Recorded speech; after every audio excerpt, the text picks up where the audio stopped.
रही है। पीएम मोदी की अगुवाई में सीसीएस की बड़ी बैठक अब से थोड़ी देर बाद शुरू होने जा रही है। केंद्रीय गृह मंत्री अमित शाह पहुंच चुके हैं पीएम आवास। रक्षा मंत्री राजनाथ सिंह भी सीसीएस की बैठक में शामिल होंगे।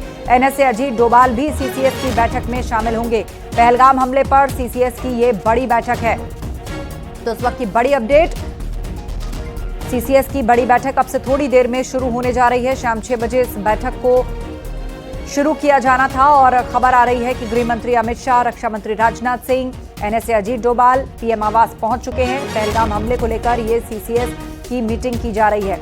विदेश मंत्री भी इस बैठक में शामिल होंगे। तो मंत्रियों के पहुंचने का सिलसिला शुरू हो चुका है। गृह मंत्री अमित शाह भी पहुंच गए हैं पीएम आवास। कश्मीर से लौटते ही वो सीधा पीएम आवास पहुंचे हैं। रक्षा मंत्री राजनाथ सिंह भी इस बैठक में शामिल होंगे। एनएसए अजीत डोभाल, विदेश मंत्री एस जयशंकर भी इस बैठक में शामिल होंगे। पहलगाम हमले पर सीसीएस की ये बड़ी बैठक पीएम आवास पर अब से थोड़ी देर बाद शुरू होने जा रही है। तो इस वक्त की बड़ी खबर, पहलगाम में हुए अटैक के बाद पूरे देश भर में गुस्सा है। इंसाफ की मांग हर तरफ से की जा रही है। और दूसरी तरफ प्रधानमंत्री मोदी अपना सऊदी अरब दौरा बीच में छोड़ करके बीती रात ही भारत के लिए रवाना हो गए थे और उसके बाद एक बैठक उन्होंने एयरपोर्ट पर की थी। और अब ये सीसीएस की बड़ी बैठक पीएम आवास में अब से थोड़ी देर में शुरू हो जाएगी।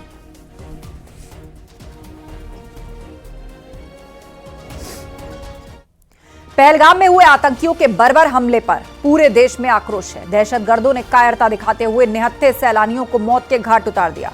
आतंकी हमले में मारे गए कानपुर के शुभम द्विवेदी भी शामिल थे।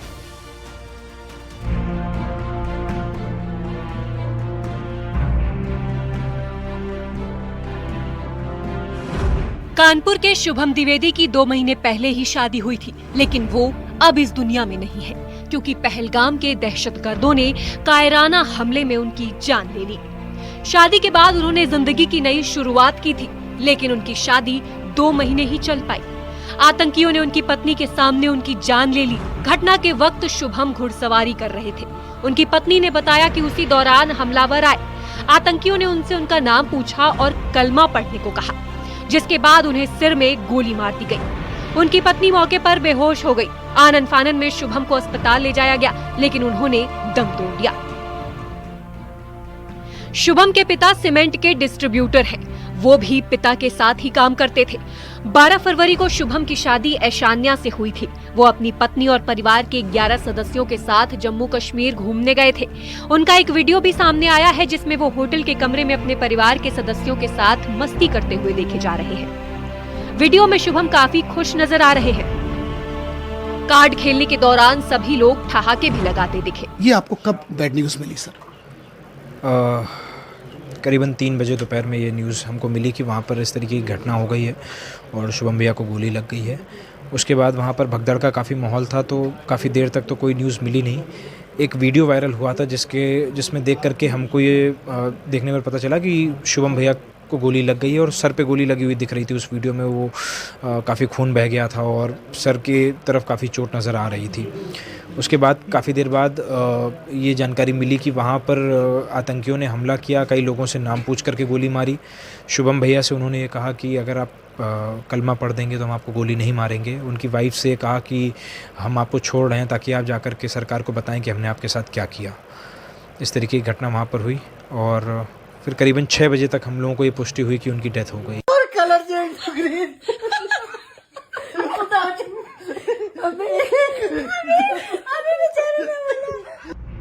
शादी के बाद पूरे परिवार ने कश्मीर घूमने की प्लानिंग बनाई थी और 17 अप्रैल को वे सभी कश्मीर पहुंचे। जिस समय शुभम की हत्या की गई उस समय वो घुड़सवारी करने के लिए ऊपर पहाड़ी पर निकले थे। शुभम के पिता और दूसरे सदस्य वहां नहीं गए। करीबन दोपहर में 2-3 बजे जब हम लोगों ने फ़ोन किया, तब उसी समय करीबन 15-20 मिनट पहले ये घटना हुई थी। 3 बजे हम लोगों ने फ़ोन किया, करीबन 15-20 मिनट पहले ये घटना हुई थी। तो उन्होंने बताया कि इस तरीके की घटना हो गई और उस समय उनको भी सिचुएशन क्लियर नहीं थी कि क्या हुआ अचानक से, क्योंकि बहुत अफरा तफरी जैसा माहौल था।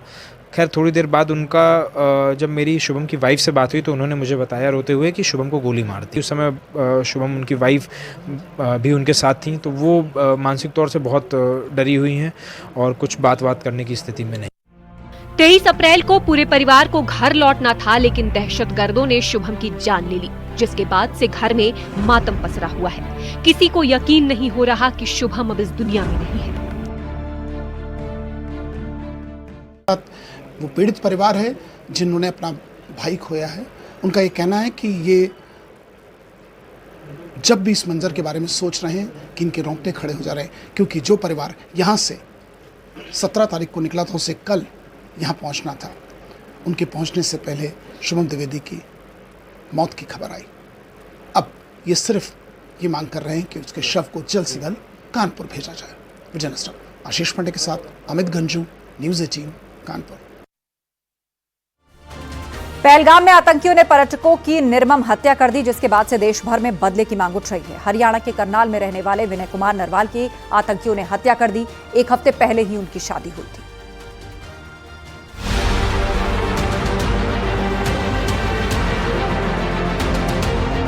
पहलगाम में हुए सबसे बड़े हमले ने पूरे देश को झकझोर कर रख दिया है। करनाल के रहने वाले विनय कुमार नरवाल की शादी अभी एक हफ्ते पहले हिमानी से हुई थी। नव दंपति ने आंखों में न जाने कितने सपने संजो रखे थे। घर में खुशनुमा माहौल था। हिमानी के हाथों से मेहंदी भी नहीं उतरी थी। किसे मालूम था कि पल भर में ही सब खत्म हो जाएगा। विनय अपनी पत्नी के साथ हनीमून ट्रिप के लिए कश्मीर घूमने गए थे, लेकिन कायर दहशतगर्दों ने उनकी पत्नी के सामने विनय को गोलियों से भून दिया। उनका सुहाग उनके सामने छिन गया। पहलगाम के बैसरन से ये दिल दहला देने वाली तस्वीर आई, जिसमें नई नवेली दुल्हन अपने पति के शव के पास बैठी है। 16 अप्रैल को विनय की शादी हुई थी। वो भारतीय नेवी में लेफ्टिनेंट थे। घर में इकलौते बेटे थे। बेटे की मौत की खबर सुनकर पूरे घर में मातम है। वहीं पूरे इलाके में शोक की लहर दौड़ गई। यहाँ पर थी, क्या बोलते भेलपुरी खाड़ी से मेरा पति साइड में था। एक इंसान है, उसने उसको गोली मार दी। यहाँ पे उसने बोला कि शायद मुस्लिम नहीं है, उसने उसको गोली मार दी। बयान नहीं कर सकते कितना दर्द है हमारे दिल में। बदला क्या, मैं तो ये चाहता हूँ कि पाकिस्तान को ऐसा सबक सिखाए कि वो आइंदा इस बारे में सोचे भी नहीं। विनय 3 साल पहले नेवी में भर्ती हुए थे। कोच्चि में उनकी तैनाती थी। वो करनाल के भुसली गांव के रहने वाले थे। आतंकी हमले के बाद ग्रामीणों में जबरदस्त गुस्सा है। बहुत मारा जी, तो बहुत गंदा काम है जी। देखो, ये तो उनके साथ बदला लेने का काम है सरकार का। सरकार अगर ढीला से छोड़ेगी तो हमारे यहाँ बहुत गंदे काम करेगी। देखो, पहले भी उन्होंने बहुत हमले किए हमारे देश पे। हरियाणा के सीएम नायब सैनी ने विनय के घर वालों से बात की। आतंकियों के खिलाफ कड़े एक्शन का भरोसा दिलाया। तमाम जो रिश्तेदार हैं वो यहाँ पर पहुंच रहे हैं और यहाँ पर आकर उन्हें सांत्वना दी जा रही है। जानकारी ये है कि उनके पिता और उनकी बहन जो है अपने बेटे का शव लेने के लिए श्रीनगर के लिए रवाना हो गए हैं। वहां पर जो है विनय का शव का जो है पोस्टमार्टम होगा और उसके बाद यहाँ पर उसके शव को लेकर आया जाएगा। तकरीबन 2-2.5 साल पहले जो विनय है वो नेवी के अंदर शामिल हुए थे। कहा जा रहा है कि 1 मई को विनय का बर्थडे भी आने वाला था, जिसके लिए परिवार पार्टी की तैयारी कर रहा था, लेकिन उससे पहले ही उनकी खुशियों पर ग्रहण लग गया। Bureau report, news 18।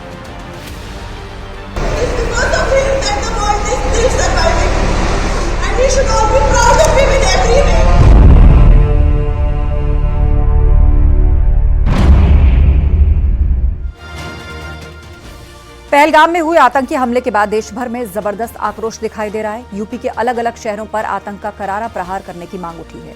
जगह जगह विरोध प्रदर्शन किए गए हैं।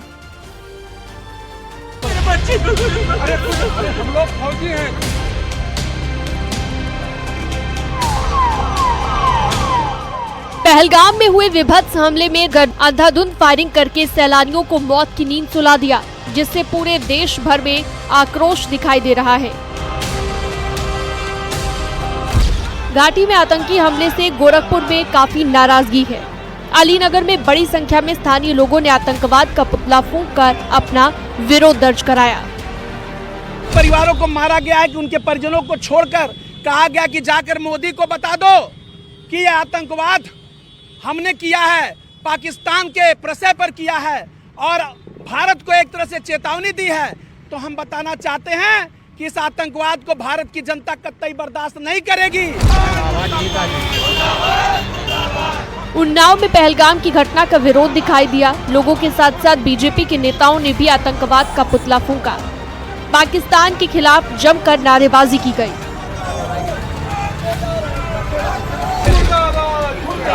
वाराणसी में बीजेपी के कार्यकर्ताओं ने विरोध प्रदर्शन करते हुए पाकिस्तान और आतंकवाद मुर्दाबाद के नारे लगाए, पुतले जलाए गए। इनके ऊपर कड़ी से कड़ी कार्रवाई करके इनको इनके अंजाम तक पहुंचाने का काम करें और सिर्फ गोली चलाने वाले हाथ को नहीं अंजाम तक पहुंचाना है। जो इस घटना के मास्टरमाइंड हो, चाहे वो आसिफ मुनीरी क्यों ना हो, उसको भी उसके अंजाम तक पहुंचा करके एक बार इनको सबक सिखाने की आवश्यकता है। संभल में सनातन सेवक संघ ने पाकिस्तान का पुतला फूंका, पाकिस्तान को सबक सिखाने की मांग उठी। महाराजगंज के नौतनवा में पूर्व सैनिकों ने गांधी चौराहे पर इकट्ठा होकर हमले का विरोध किया। पाकिस्तान मुर्दाबाद के नारे लगाए गए, पुतला भी जलाया गया।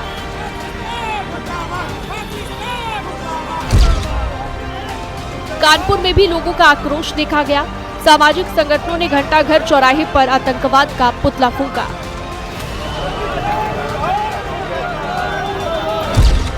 पीलीभीत में अखिल भारतीय हिंदू महासभा ने पहलगाम में हुए आतंकी हमले का विरोध किया। क्षत्रिय चौराहे पर आतंकवाद का पुतला जलाया गया।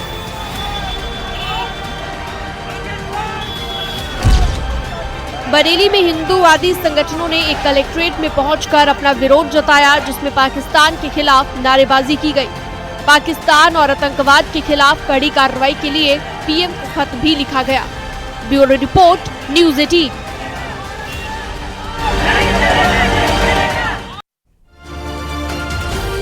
मुरादाबाद में एक लड़का अपनी बाइक पर सवार होकर जा रहा था, लेकिन बाइक चलाते चलाते उसे हार्ट अटैक आ गया, जिससे बाद में उसकी जान चली गई। आपको एक रिपोर्ट दिखाते हैं।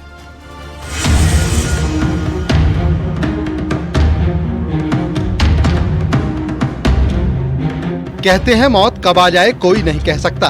इन दिनों जिस तरह से हार्ट अटैक के मामले सामने आ रहे हैं, वो बेहद परेशान करने वाले हैं। कोई डांस करते करते साइलेंट किलर का शिकार हो गया, तो कहीं जिम में मौत ने चुपके से दस्तक दे दी। घटनाएं रुकने का नाम नहीं ले रही।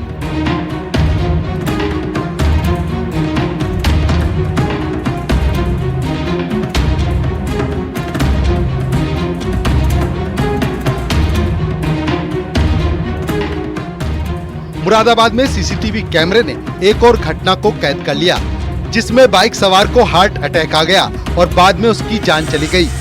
कोतवाली कटघर इलाके के पचपेड़ा इलाके की यह घटना है। यहाँ एक लड़का बाइक में सवार होकर गली से गुजर रहा था, लेकिन बाइक चलाते चलाते अचानक वो असहज हो जाता है। उसकी बाइक साइड में खड़ी एक बाइक से टकराई और वो बुरी तरह छटपटाने लगा।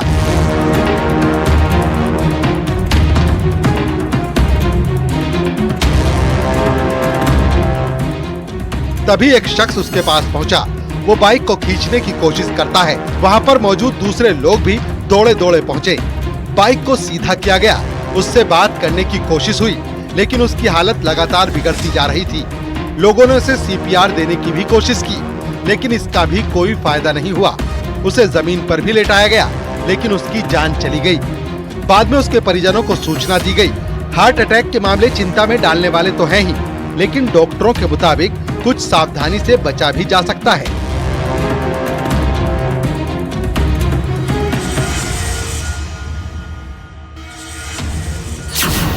तंबाकू से दूर रहना चाहिए। अगर शरीर का वजन ज्यादा हो गया हो तो उसे कम करने की कोशिश करनी चाहिए। एक्सरसाइज के साथ पैदल चलना जरूरी है। तले हुए खाने से भी दूर रहना चाहिए। 7 से 8 घंटे सोना बेहद जरूरी है। वही लाइफस्टाइल सही रखने से बीमारियों से भी बचा जा सकता है। Bureau report, news 18।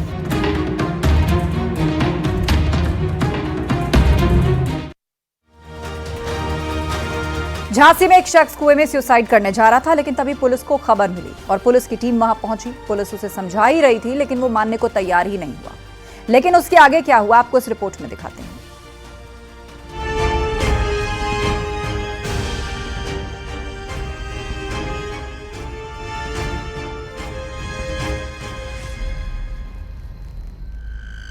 बीस फीट गहरा कुआं जो पानी से लबालब था, और आधी रात में एक 20 साल का लड़का उस कुएं के अंदर पहुंच जाता है। सुसाइड करने की उसकी मंशा थी, लेकिन तभी पुलिस को उसके बारे में सूचना मिली। पुलिस की टीम ने बिना देरी किए कुएं की तरफ कूच किया वहाँ जो देखा उससे वो भी दंग रह गई। पहले लड़के से बात करने की कोशिश की गई। वो कुएं की संकरी सीढ़ी पर गुमसुम बैठा हुआ था। उसे रस्सी के सहारे बाहर आने के लिए कहा गया, लेकिन उसने बात नहीं मानी। काफी देर तक पुलिस कर्मियों ने उसे बातों में उलझा कर रखा। बड़ा गांव थाना क्षेत्र के मडोरा गांव रेलवे क्रॉसिंग के पास की ये घटना है। आसपास के लोग भी मौके पर जुट गए। लड़का मानने को तैयार नहीं था। पुलिस के सामने उसे बचाने की चुनौती भी आ गई। अब कुएं के अंदर जाकर ही उसे बचाया जा सकता था, लेकिन कुएं के अंदर जाने की किसी में हिम्मत नहीं हुई। तभी एक जवान सुशील रस्सी के सहारे कुएं के अंदर गया। वो उस लड़के के पास भी पहुंच गया। जवान ने उसे काफी समझाया, तब जाकर उसने आत्महत्या का ख्याल छोड़ा और कुएं से बाहर जाने के लिए माना। ग्रामीणों की मदद से लड़के को रस्सी के जरिए बाहर निकाला गया। इस पूरी कवायद में तकरीबन 2 घंटे का वक्त लग गया। हालांकि वो जान देने की कोशिश क्यों कर रहा था, इसके बारे में पता नहीं चल पाया, क्योंकि उसने कुछ नहीं बताया। वहीं पुलिस मान रही है कि वो नशे का आदी भी हो सकता है। वो बेहद ही घबराया हुआ था। लड़का नवाबाद के मंडी इलाके का रहने वाला है। बाद में उसके घर वालों को सूचना दी गई। सोशल मीडिया पर भी वीडियो काफी वायरल हो रहा है, जिसमें लोग पुलिस की सराहना कर रहे हैं। न्यूज़ 18 के लिए झांसी से अश्विनी मिश्रा की रिपोर्ट।